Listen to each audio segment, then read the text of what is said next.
Y vamos al segmento de este momento tan difícil que está viviendo la humanidad. Nuevamente, otra guerra más. Si es que en algún momento no hubo guerra, ¿no? Porque siempre hubo guerra. Creo que no se ha dado un tiempo total de paz en el mundo. Creo que la historia, me parece a mí, creo yo, no lo que he leído.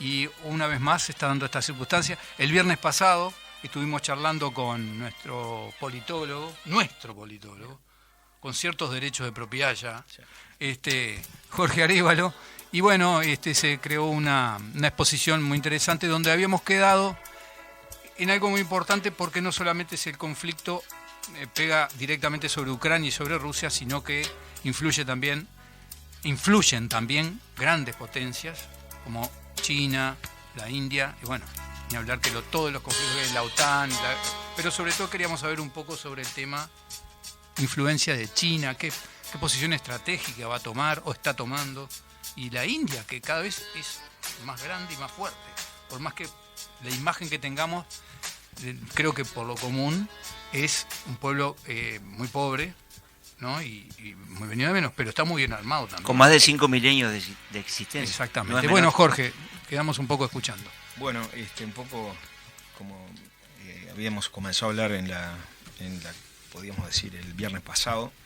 Hay algunos temas que digo que se han dado, ¿no? en estos últimos momentos y en estos últimos días, como nuevamente amenazas de Putin, amenazas nucleares, por ejemplo, de la utilización posible de armas nucleares.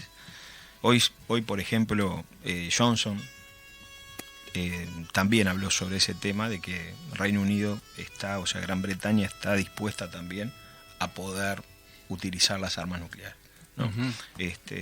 Entonces esto empieza a generar también ciertas rispideces, empiezan lo que fue el efecto, por ejemplo, de cortar el gas, por ejemplo, a Polonia, a Bulgaria, ¿no?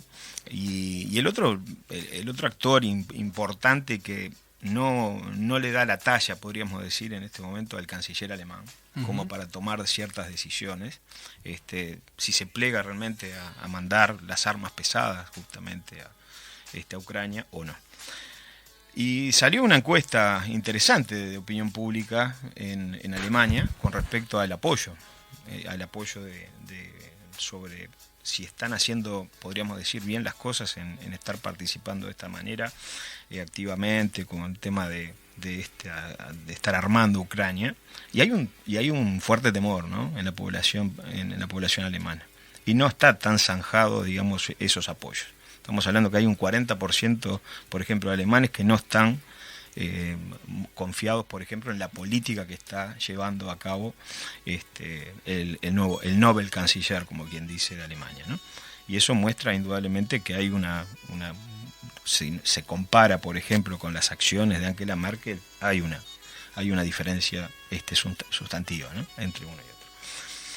Entonces, bueno, pasa también un poco lo que decíamos anteriormente, el tema de la variable económica, ¿no? La variable económica que está fuertemente generando un cambio importante en lo que es en el efecto de las bolsas. Uh-huh. Caídas, por ejemplo, como afectó anteayer la bolsa de Japón, por ejemplo, que prácticamente sufrió una de las caídas más grandes en los últimos tiempos. Estamos viendo también el efecto que está teniendo, no tanto en China e India, porque estamos hablando que son un poco, son economías un tanto, que podríamos decir, que es tanto la magnitud y el volumen en el caso de China, que quizás lo que le está más afectando en este momento es el tema del COVID, ¿no? Uh-huh. El COVID y las ciudades cerradas, por ejemplo, y ver, por ejemplo, el puerto de Shanghái, o sea, con el mapa justamente de los barcos tratando de poder descargar las mercaderías, y es impresionante, uh-huh, ¿no? El número de barcos que están esperando por el tema de las cargas. Entonces, bueno, esto sin duda que le está generando un fuerte dolor de cabeza a China en este momento del COVID, y donde estamos hablando de contagios importantes, ¿no? que se siguen dando a pesar de que está cerrado, ¿no? Uh-huh.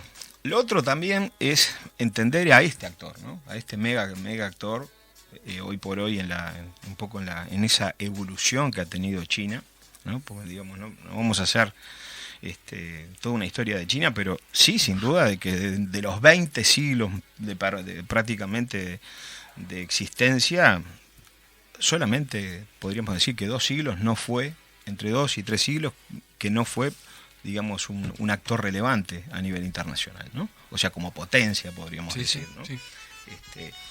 Y fíjense que siempre hablamos, ¿no?, de que en 1405, por ejemplo, los grandes barcos chinos, por ejemplo, circulaban a través, hay las famosas 7 grandes rutas, ¿no?, que tenían los chinos, y habían indudablemente llegado a América antes que Colón, ¿no? Claro. Entre otras cosas. Pero ese aislacionismo, indudablemente, que generó de China, viendo de alguna manera a la barbarie, ¿no? Entendiendo China tiene una visión, por ejemplo, sinocéntrica, que se llama, ¿no? Esa visión como ¿Qué significa eso? Sinocéntrica significa, viene de chino, ¿no? Sí. ¿No? Y es esa visión, por ejemplo, del centro del mundo. Ellos consideran son el centro del mundo. O sea, hay un tema cultural y cómo se entienda. Ellos están por encima, digamos, desde todos los puntos de vista, ¿no? Temas intelectuales, temas de potencia, temas económicos. Los chinos prácticamente están por encima. Cuando hablamos de los chinos, digamos que es una élite, porque son 1.350 millones. Sí. Que hay ponerle el 10%. Sí, pero no solamente élite, porque hoy ha cambiado notoriamente, ¿no? Hoy ya tenés una clase media en China que antes no era inexistente. Hoy tenés una clase que compra Ferraris, es una clase, ¿no? O sea, si hay una podríamos decir, una burguesía importante, ha crecido. Existe en base. Ajá. Ahí dentro de aquel desarrollo, por ejemplo, que había planteado la revolución de Mao, en ese momento, hay un cambio, indudablemente, después con la revolución cultural y demás, en el sentido de quién va a cambiar el sistema principalmente económico, va a ser Deng Xiaoping, ¿no? Y Deng Xiaoping cambia notoriamente lo que es la conducta, el comportamiento de los chinos. Empiezan los chinos a creer en sí mismos. Una nación, 2 sistemas. Exactamente, ¿no? Y empieza a desarrollar también algo que es importante.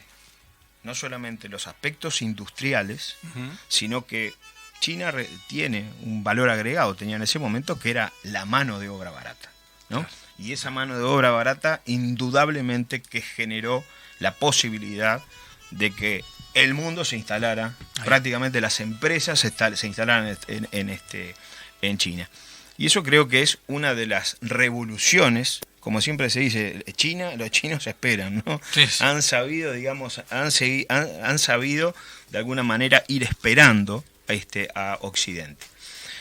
Y a su vez también, indirectamente, hay toda una transferencia de tecnologías que fueron adquiriendo, ¿no? Y esa transferencia de tecnología están de la mano de lo que le dio Estados Unidos. Aquel momento, por ejemplo, de Bill Clinton, cuando abre y le dice a las empresas, instálense en China, ¿no?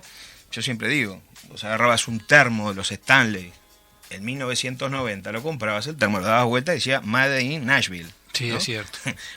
Y pesaba. Era de verdad. Claro. Con todo respeto, ¿no? Hoy, desde hace unos años, Made in China. Es cierto. Livianito. ¿No? Livianito. Y capaz que no tenés ni suerte de que realmente cumpla con la función que tiene.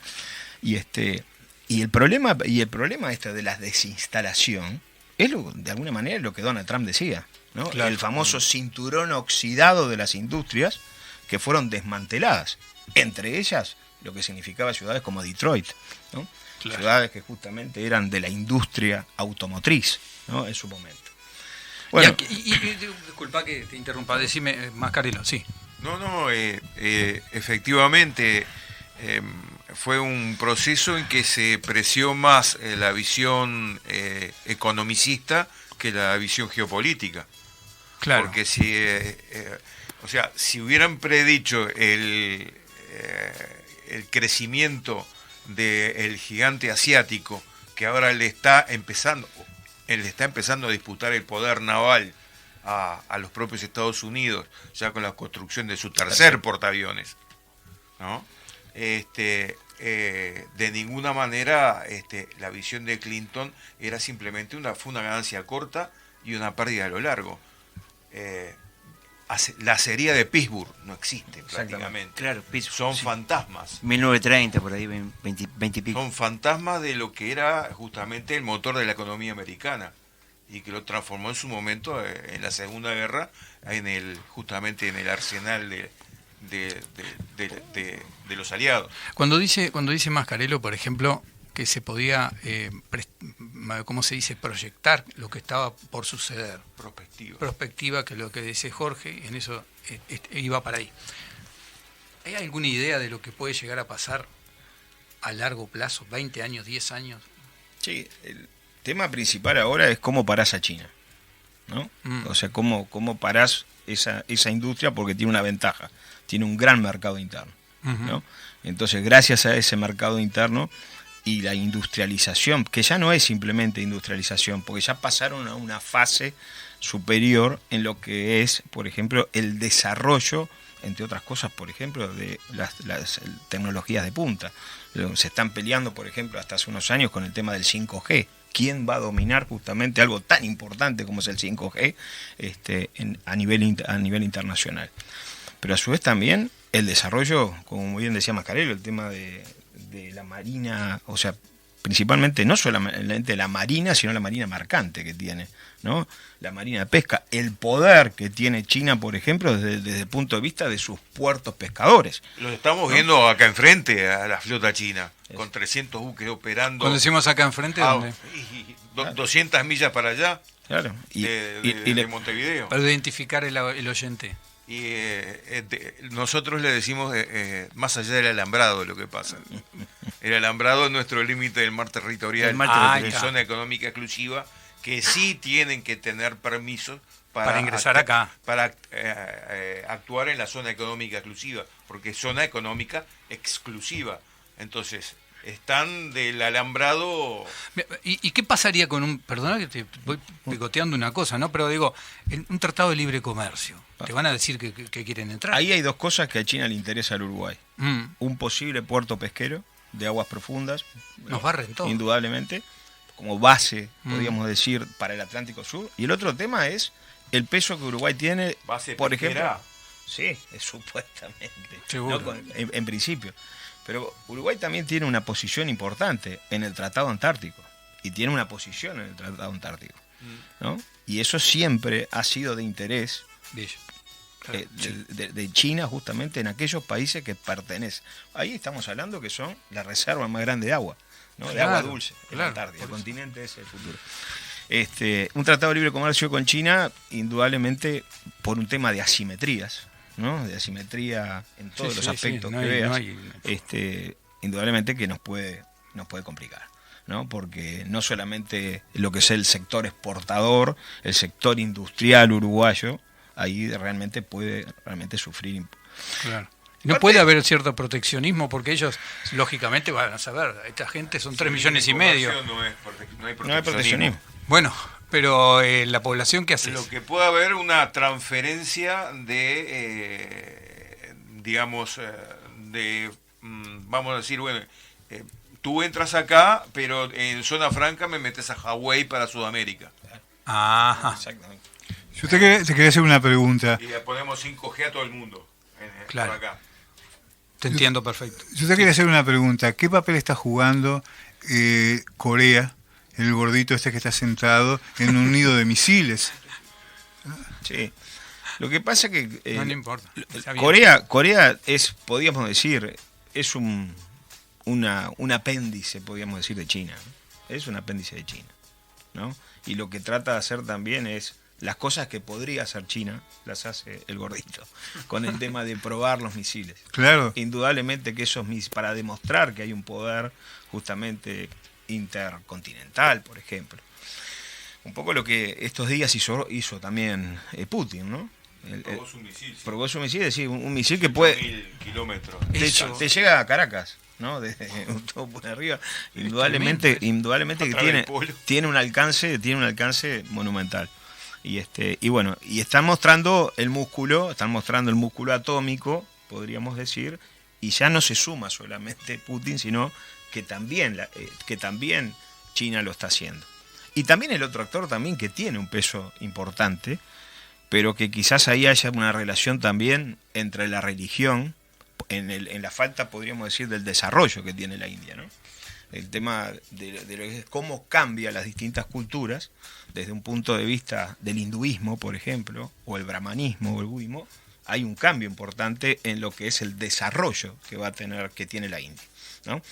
Esa variable, por ejemplo, de la reencarnación, esa variable muchas veces que muchos dicen que morirme voy a estar salvado prácticamente, como piensa de alguna manera el indio, ¿no?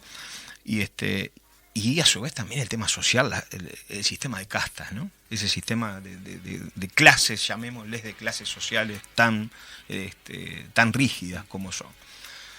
Tenemos ciudades, por ejemplo, que están hacinadas, ¿no? En China, ¿no? En la India. Como, por ejemplo, como Mumbai, ¿no? Mumbai, que era la vieja Bombay, ¿no? Con 22 millones de habitantes, ¿no? Aproximadamente. Y ese crecimiento sostenido que tienen todas estas ciudades genera también problemas. Hemos heredado problemas, por ejemplo, desde el punto de vista también sanitario, ¿no? Las bacterias asesinas, cuando venían, son productos, ¿por qué? Los laboratorios, por ejemplo, europeos, o cuando hablamos, por ejemplo, de laboratorios alemanes, fabricar un remedio en Alemania es muchísimo más caro que fabricarlo en la India, porque son los genéricos que se fabrican en estos lugares. Pero ¿cuál es el tema principal? Que lo que son los efluentes es lo que es lo más caro, por ejemplo, en Europa, para controlar esos efluentes. En cambio, ¿qué pasa? En la India van directo al agua. No hay un control de nada. Entonces, ¿qué pasa? Entre el hacinamiento, podríamos decir, las condiciones penosas del tema de los grandes basurales, ¿no? Eso hace de que es un campo de cultivo para las bacterias y para la resistencia, porque los propios químicos que fabrican, que van a ser parte de esos medicamentos, empiezan a generar justamente procesos contrarios, exactamente, crean una inmunidad frente a cierto. O sea que redondeando un poquito vamos redondeando porque tenemos poco tiempo, sí, y estamos sobre las 22 horas y 2 minutos. ¿Es el conflicto entre Rusia y Ucrania que mueve todo esto? ¿O esto ya te estaba moviendo de hace rato, ¿no? Totalmente. Ahora, la influencia de estos grandes países se va a ver más ahora, producto de que la atención de Rusia está en otro lugar, porque todo el mundo, Estados Unidos, la OTAN, Europa, está mirando hacia otro lugar. Hay que ver es el momento de los Hay que ver cómo juega la India, porque la India, ¿qué pasa? Es un factor también, podríamos decir, de estado de contención a China, ¿no? Porque sin duda... Claro, no se lleva. Y fíjate que tenés el Himalaya en el norte, pero tenés el problema de Cachemira, que Cachemira no solamente participa Pakistán, la India, sino que también tiene su parte China en el momento. También. Por una concesión que le dio Pakistán, por ejemplo, a China en su momento. Por el otro lado, tenés indudablemente lo que es el famoso collar de perlas, ¿no? Hay un collar de perlas que fueron poniendo ciudades puerto, por ejemplo, China. E islas artificiales. Islas artificiales. Y después, ¿qué pasa? Es un mundo de ficción, ¿no? Sí, parece un... La India, por ejemplo, que ustedes saben que, y más desde el punto de vista naval, la importancia que tiene, por ejemplo, el estrecho de Malaca, ¿no? El estrecho de Malaca es fundamental para todo el tránsito del Índico, ¿no? El Índico. Y en el estrecho de Malaca ahora, en la zona justamente de lo que serían, por ejemplo, las islas, por ejemplo, Mamani, es ahí donde, sin duda, que la India está poniendo bases de control. Esto para alguna manera para evitar y ponerle un poco freno y controlar el tráfico chino, ¿no? De la misma. Entonces, con ese collar de perlas, no le permite, por ejemplo, a la India transitar, por ejemplo, y participar de lo que sea una competencia, por ejemplo, en la ruta de la seda, ¿no? Cómo llegar con sus productos directamente a Europa, y lo tiene que hacer indefectiblemente. Parte terrestre, parte naval, y es a través principalmente de Irán, ¿no? Lo hace a través de Irán, que están haciendo una construcción también de vías férreas. tiene alta complejidad, son rivales, y hay que ver cómo actúa la India, por algo la atención que le ha dado Boris Johnson últimamente a la India, ¿no? Claro. Significa, lo quiero tener como un socio estratégico para poder contener a China en un caso, con el tema de que se alíe, podríamos decir, con el tema de... Donde se junten todos estos, no se sabe. Pero son tan grandes que entre los grandes no se van a andar pisando, o sí, no sé. Sí. Ya ha habido enfrentamientos bélicos entre China y la India, entre China y Vietnam, en fin.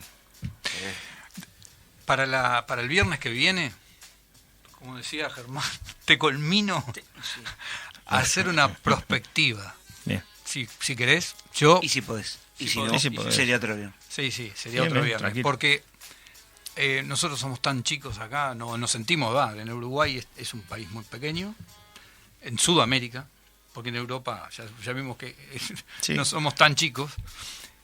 ¿Y qué se puede proyectar en el futuro para Uruguay con todo este mundo tan complejo? ¿Qué se puede decir? Porque uno está acá y dice, sube la nafta y se pelea con el que esté al lado. ¿No? Que está le echó la culpa al gobierno. Le echó la culpa al gobierno, le echó la culpa a aquel, el otro le echó la culpa al otro, pero en definitiva hay cosas que siempre vinieron de afuera, y siempre nos condicionaron. ¿Hasta dónde nos van a condicionar hoy? Claro. Y en el futuro, para nos que la población sea un poco seamos más inteligentes a la hora de decir por qué algo está sucediendo. Somos tomadores de precios. Somos tomadores de precios, es la definición exacta.